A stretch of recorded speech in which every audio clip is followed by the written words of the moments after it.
خداوند کے زندہ پاک کلام میں سے دوسرا سلاطین اس کا 17 باب۔ اسرائیل کا بادشاہ ہوسیہ۔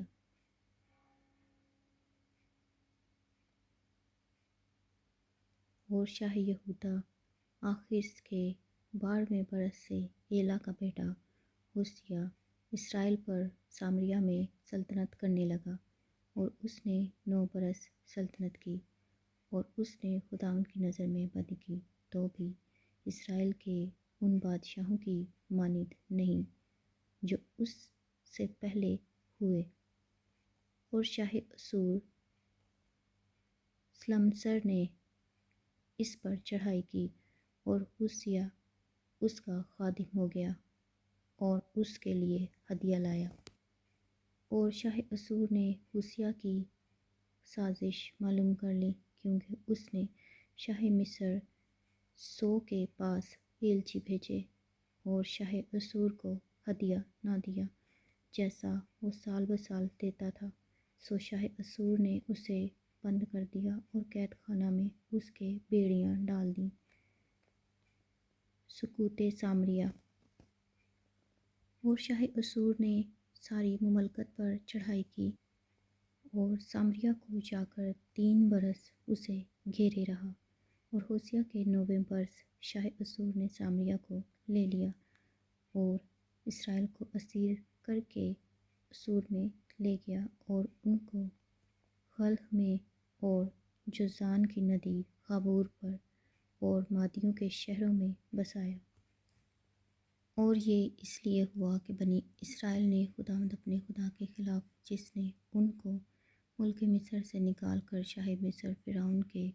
ہاتھ سے رہائی دی تھی، گناہ کیا اور غیر معبودوں کا خوف مانا، اور ان قوموں کے آئین پر جن کو خداوند نے بنی اسرائیل کے آگے سے خارج کیا، اور اسرائیل کے بادشاہوں کے آئین پر جو انہوں نے خود بنائے تھے، چلتے رہے۔ اور بنی اسرائیل نے خداوند اپنے خدا کے خلاف چھپ کر وہ کام کیے جو بھلے نہ تھے،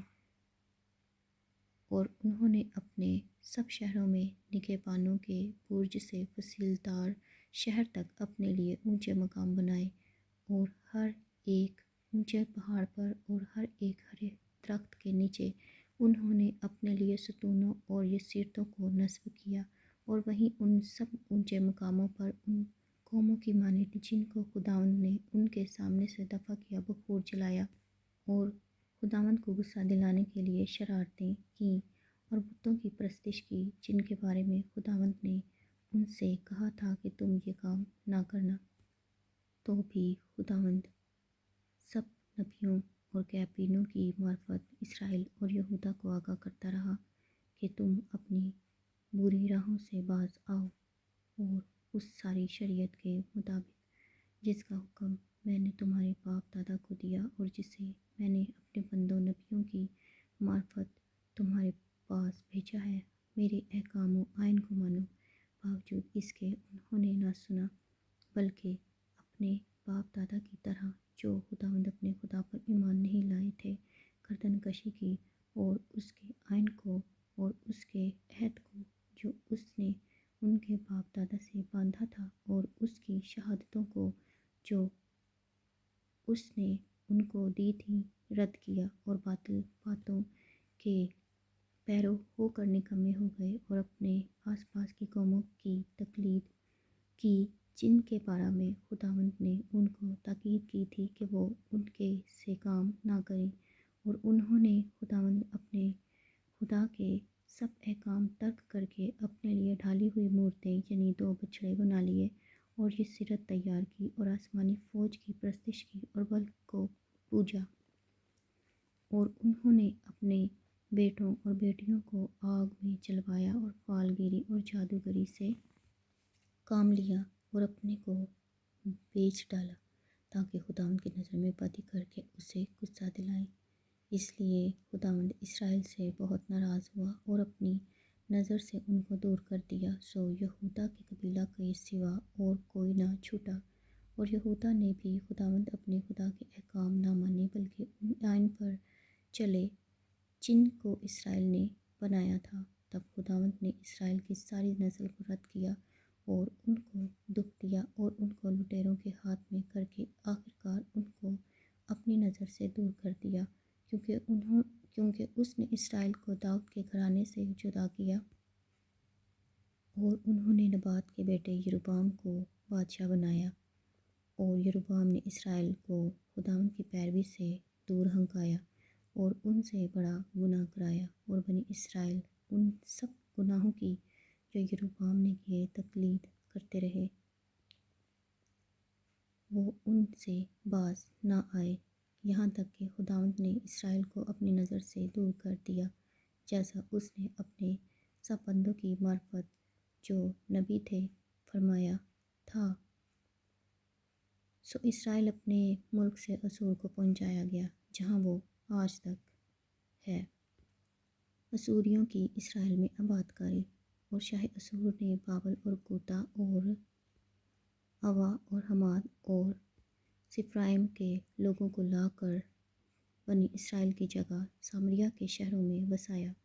سو وہ سامریا کے مالک ہوئے اور اس کے شہروں میں بس گئے، اور اپنے بس جانے کے شروع میں انہوں نے خداوند کا خوف نہ مانا، اس لیے خداوند نے ان کے درمیان شیروں کو بھیجا جنہوں نے ان میں سے بعض کو مار ڈالا۔ بس انہوں نے شاہ اسور سے یہ کہا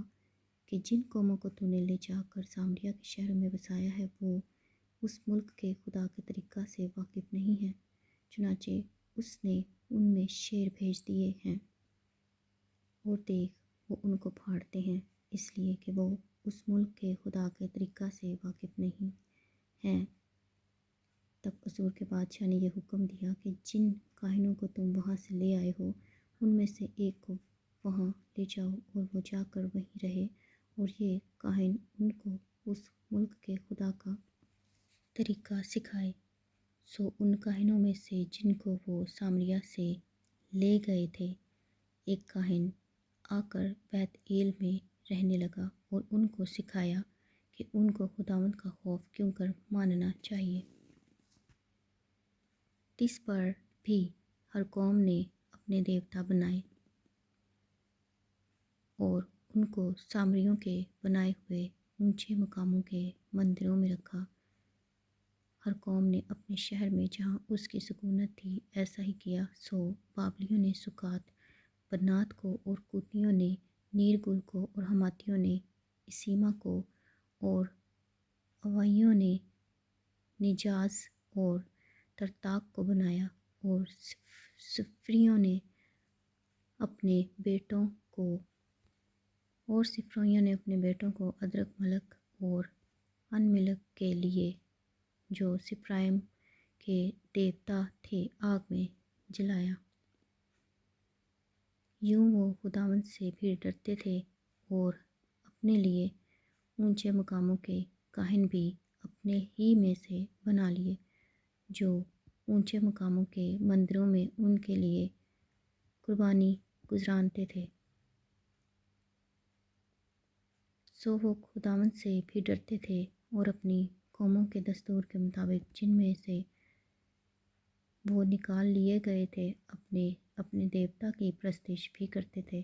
آج کے دن تک وہ پہلے دستور پر چلتے ہیں، وہ خداوند سے ڈرتے نہیں، اور نہ تو اپنے آئین و قوانین پر اور نہ اس شرع اور فرمان پر چلتے ہیں جس کا حکم خداوند نے یعقوب کی نسل کو دیا تھا، جس کا نام اس نے اسرائیل رکھا تھا۔ انہی سے خداوند نے عہد باندھ کر ان کو یہ تاکید کی تھی کہ تم غیر معبودوں سے نہ ڈرنا اور نہ ان کو سجدہ کرنا، نہ پوجنا اور نہ ان کے لیے قربانی کرنا، بلکہ خداوند جو بڑی قوت اور بلند بازو سے تم کو ملک مصر سے نکال لایا، تم اسی سے ڈرنا اور اسی کو سجدہ کرنا اور اسی کے لیے قربانی گزارنا، اور جو آئین اور رسم اور جو شریعت اور حکم اس نے تمہارے لیے قلم بند کیے ان کو سدا ماننے کے لیے احتیاط رکھنا، اور تم غیر معبودوں سے نہ ڈرنا، اور اس عہد کو جو میں نے تم سے کیا ہے تم بھول نہ جانا، اور نہ تم غیر معبودوں کا خوف ماننا، بلکہ تم خداوند اپنے خدا کا خوف ماننا، اور وہ تم کو تمہارے دشمنوں کے ہاتھ سے چھڑائے گا۔ لیکن انہوں نے نہ مانا، بلکہ اپنے دستور کے مطابق کرتے رہے۔ پہلے دستور کے مطابق کرتے رہے، سو یہ قومیں خداوند سے بھی ڈرتی رہیں اور اپنی کھودی ہوئی مورتوں کو بھی پوجتی رہیں۔ اسی طرح ان کی اولاد اور ان کی اولاد کی نسل بھی جیسا ان کے باپ دادا کرتے تھے ویسا وہ بھی آج کے دن تک کرتی ہیں۔ خداوند کے زندہ پاک کلام کے پڑھے اور سنے جانے پر خداوند کی خاص برکت ہو۔ خدا کا شکر ہو، آمین۔